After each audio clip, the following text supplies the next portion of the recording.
Hi BookTube, it's Lindsay and Winnie. I just got home and she's super rambunctious. Like I sat down and immediately jumped up here. I don't know about you if any of you have cats. When I come home and also when I wake up, she's like running around like crazy. And so I came home and she's like screaming her head off like meow meow meow. And so she's here to keep me company.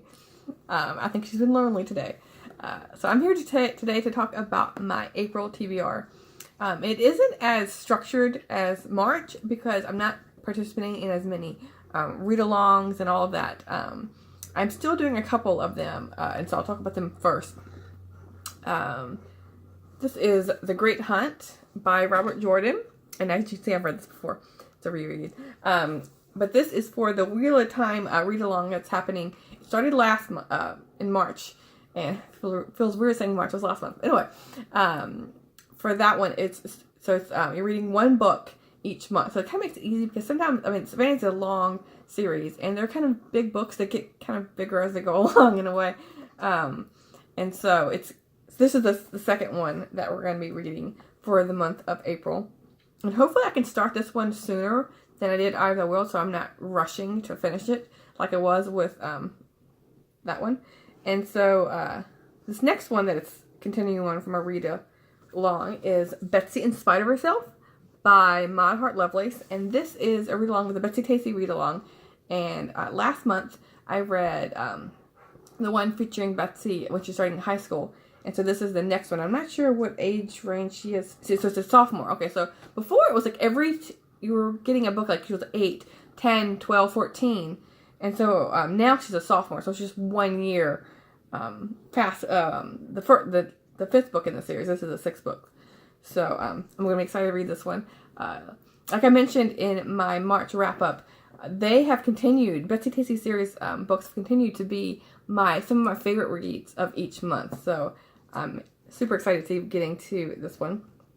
And the last book that's part of a read-along, so there's a picture of it, is the Anthony Trollope's Palliser series, the Phineas redo. If I can see if it'll pull up a cover. And Winnie's just meowing, purring away over here. I don't know if you can hear her. Just don't pick it up, but she's just going to town. And here's the cover for that one, for the Penguin Classic. And this one, I read Phineas Finn, which was, I think, the second book in the Palliser series.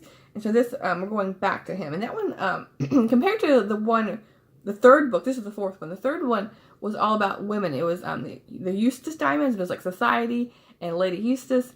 And with Phineas, it's a lot more of the political side, because he, I'll just read a little description of it. Yeah, it says that Westminster politics. His political rival is murdered. So Phineas is thrown under suspicion and eventually finds himself standing trial at the Old Bailey.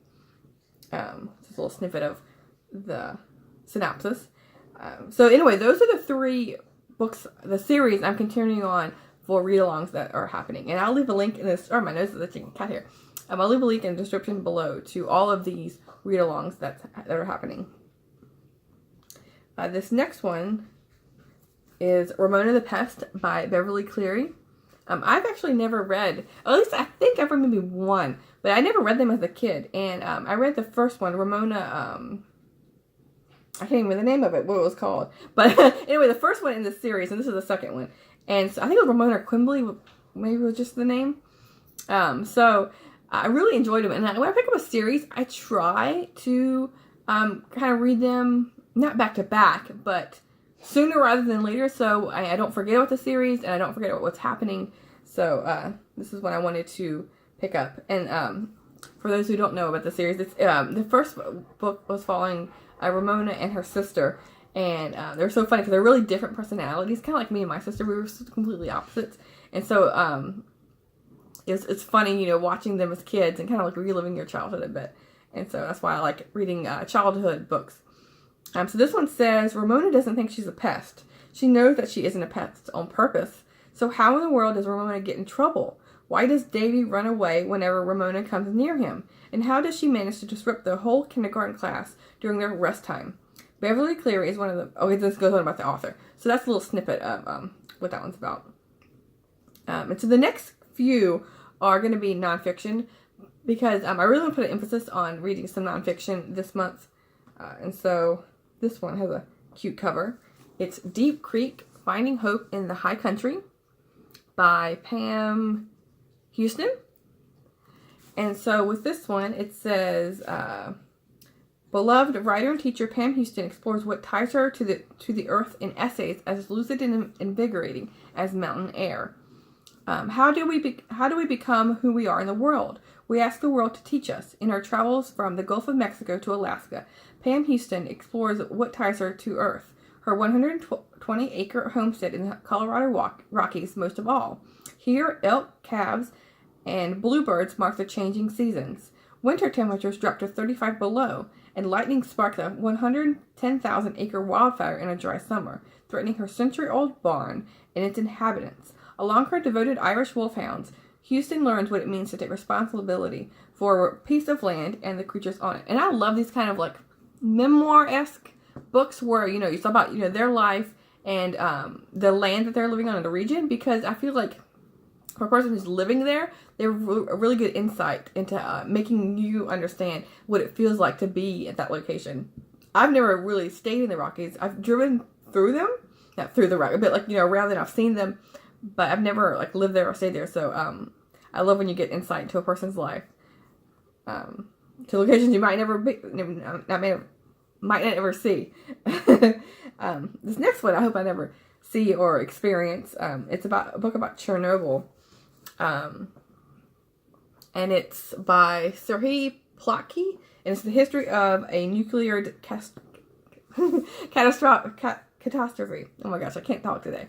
I just got off work. What can you expect? So I've never read a book about Chernobyl. There's been a couple books where it's like been mentioned or a brief description, but never a full story on it. And so this one came out it came out in 2018, and it kind of brought to my attention the nuclear disaster that I need to read about. It says, on the morning of April 26, 1986, Europe, wow, it's like right around the corner. So maybe I should read it around April 26th, kind of like an anniversary of sorts. Europe, that's how much I know. I didn't know the day of when it happened. So Europe witnessed the worst nuclear disaster in history, the explosion of a reactor at the Chernobyl nuclear power plant in Soviet Ukraine. Dozens died of radiation poisoning. Fallout contaminated half the continent and thousands fell ill. So I'm sure a lot of you know about Chernobyl. I know like the basics, but this will be a good in-depth discussion. This next one is, if I get it to pull up, The Slave's Cause, A History of Abolition by Manisha Sinha. And that cover, I really like the cover. Oh, it has. Okay. And this one says, received historical wisdom casts abolitionists as bourgeois, if I can pronounce that right. Mostly white reformers burdened by racial paternalism and economic conservatism. Manisha overturns this image, broadening her scope beyond the antebellum period usually associated with abolitionism, and recasting it as a radical social movement in which men and women, black and white, free and enslaved, found common ground in causes ranging from feminism and utopian socialism to anti-imperialism and efforts to defend the rights of labor. Drawing on extensive archival research, including newly discovered letters and pamphlets, Sinha documents the influence of the Haitian Revolution and the centrality of slave resistance in shaping the ideology and tactics of abolition. So this is like a comprehensive new history of the abolition movement in a transnational context. So I think this would be a good book because I've read a couple slave histories and memoirs, but they've mainly been focused on the South and sometimes the North, but never, how it's saying, transnational. So this will be a good book for me to read. It's like, I think the focus is going to be good. This next one, kind of going on a happier topic, it's going to be a fantasy. So because I like mixing it up, so it's not one depressing topic or one genre. Keeps things interesting. This next one is The Obelisk by N.K. Jemisin, and it's the same thing with the Ramona series. This is one I recently started this year, and I wanted to continue on. kind of like before, like, you know, all the details, you know, you'll forget. So I like continuing on before forgetting. So this is the second book in the Broken Earth series. And it says, this is the way the world ends for the last time. I really like the first book. It's like, it's my first book by N.K. Jemisin. And I really liked it. It's kind of, she had a second person narrative, kind of like every couple chapters, because she was giving you three people's journeys and stories, and so one of them was written in second person, which I thought was well done. At first, it was a bit annoying. It took me time to get used to, but after that, I thought she used it really well. And so this one says, the season of endings grows darker as civilization fades into the long, cold night. Alabaster Tenring, a madman, world crusher, savior, has returned with a mission to train his successor, Yusin, and thus seal the fate of the stillness forever. And so for this one, this series, it's Broken Earth because it's using like earthquakes, and the people who have power are able to control like the earth and the magma and all of that to disrupt people's lives. And like the people in control are controlling people with this power, basically. And so it's kind of like an apocalyptic dystopian fantasy. So it's really good. And I'm excited to be reading the second one in the series. So this next one is one that's just coming out it came out March 26th. And my hope from the library should be getting here soon. I love the cover of this one. It's My Lovely Wife by Samantha Downing. And as you can see, she has she's looking at herself on the reflection of the knife. So this one says, Dexter meets Mr. and Mrs. Smith in this wildly compulsive debut thriller about a couple whose 15-year marriage has finally gotten too interesting. Our love story is simple. I met a gorgeous woman. We fell in love. We had kids. We moved to the suburbs. We told each other our biggest dreams and our darkest secrets. And then we got bored. We looked like a normal couple. We're your neighbors, the parents of your kids' friends, the acquaintances you keep meaning to have dinner with. We all have secrets to keep our marriage alive. Ours just happens to be getting away with murder. And so I love this description. So yeah, I love like thrills that really pull you in, and I think this will be an interesting dynamic. And so this next one just came out April 2nd, which is today. And I think I put a hold on it. I think I'm one of the first people to get this book. So I'm expecting to get it sometime this week. And this is The Editor by Stephen Rowley. And as you can see for the cover, it has these glasses that from the Kennedy.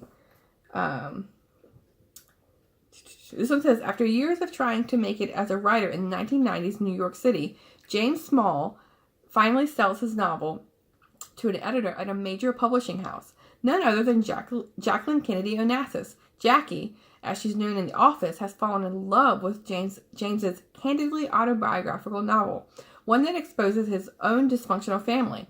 But when the book's forthcoming publication threatens to unravel already fragile relationships, both within his family and with his partner, James finds that he can't bring himself to finish the manuscript. Jackie and James develops an unexpected friendship, and she pushes him to write an authentic ending, encouraging him to head home to confront the truth about his relationship with his mother. Then a long-held family secret is revealed, and he realizes his editor may have had a larger plan that goes beyond the page. And so I think this will be, hopefully it'll capture Jackie Onassis' persona, I'm hoping. Because I've read a couple like histories involved with her, but I've never read a biography of her, and so I think it's an interesting way to learn a bit about her personality. This next one is going back to nonfiction, a biography. This one also came out in 2019. February 5th is when this one came out. And this is Lady First, the World's First Lady. It says The World of First Lady Sarah Polk. I knew she wasn't the first Lady. By Amy S. Greenberg.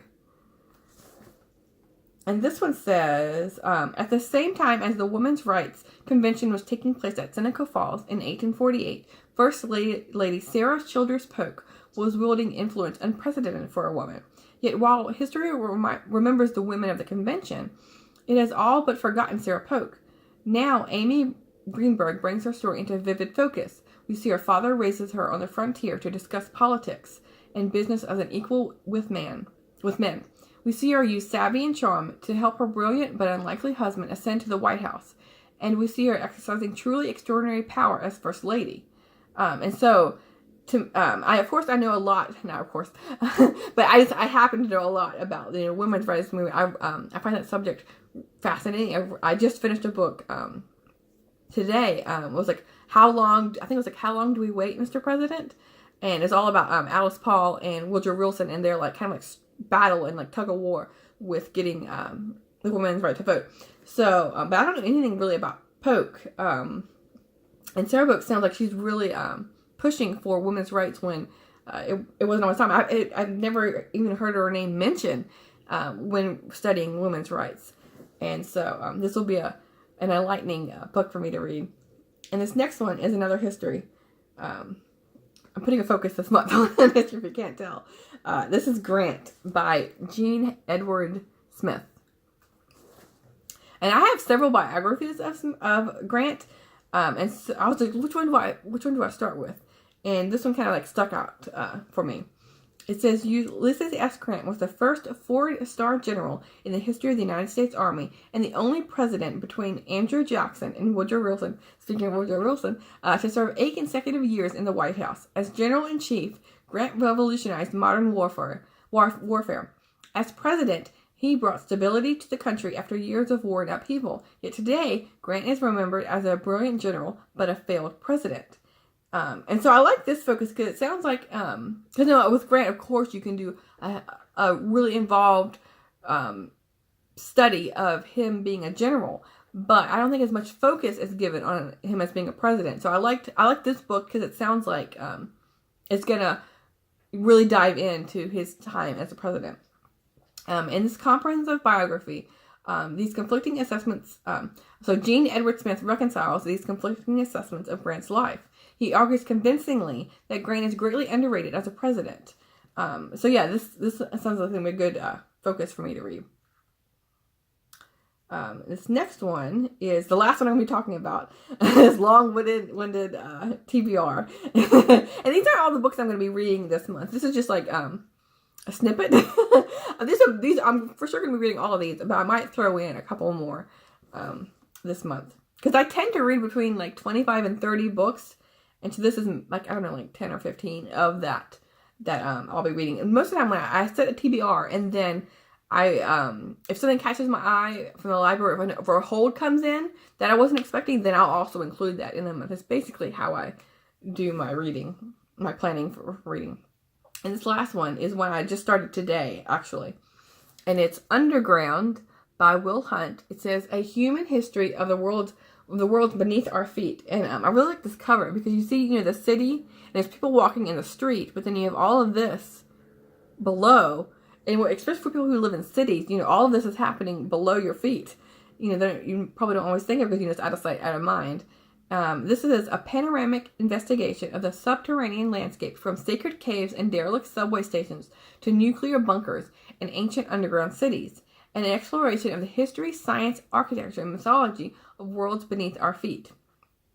And so it says, Will Hunt is the author. It says, when Will Hunt was 16 years old, he discovered an abandoned tunnel that ran beneath his house in Providence, Rhode Island. His first tunnel trips inspired a lifelong fascination with exploring underground worlds, from the derelict subway station and sewers of New York City to sacred caves, catacombs, tombs, bunkers, and ancient underground cities in more than 20 countries around the world. Underground is both a personal exploration of Hunt's obsession and a panoramic study of how we are all connected to the underground, how caves and other dark hollows have frightened and enchanted us throughout the ages. So this will enlighten me to, like, I'm sure there's like homeless people living in like the subway stations, and maybe like hopefully it's going to also include like how we've created this, like these subway stations and all that underneath the ground and the sewer systems. So yeah, this is going to be fascinating. So hopefully you got an idea of the books I'm going to be reading in the month of April. I'm hoping to get to all of these, and I'm hoping to really enjoy them because they're also fascinating. Whenever I create a TBR, like I was just compiling this one, I'm so excited to read each and every one of them. I want more time to like read them all now. I'm sure a lot of you are like that, scanning your book shelves in your picking out the next read. And there's always so many that I want to get to. I need like multiple sets of eyes and hands to read these books or something, all at once to fit that craving. So anyway, thanks. See you soon, BookTube.